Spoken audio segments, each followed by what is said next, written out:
This is one of the craziest mushroom trips I've ever read. The author ate 5 grams of mushrooms and then went to meditate in a room that was pitch black and completely silent. Within the first hour, he started getting very negative thoughts that didn't seem like his own, but he sensed that something was testing him to see if he was worthy of passing to the next level.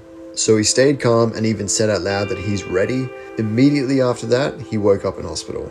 There were a couple of doctors, his parents, and even his closest friends in the room with him, but something was off about them. Everything was glowing so brightly that he actually couldn't see any of their faces.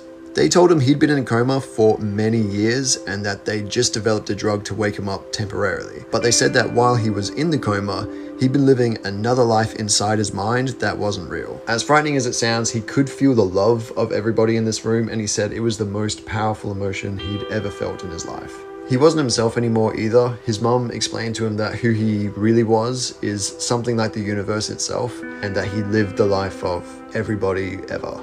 The author said this version of him basically felt like his higher self. The last thing that these entities told him was that there was something like heaven or paradise waiting for him on the other side, and that nobody would get left behind. So in other words, everybody would eventually go there.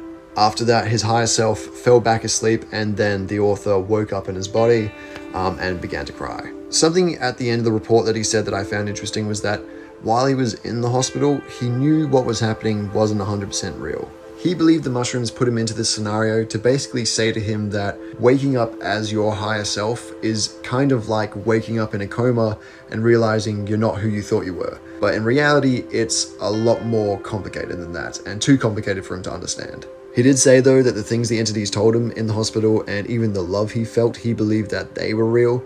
And so because of that, this trip not only benefited him, but helped him develop more empathy.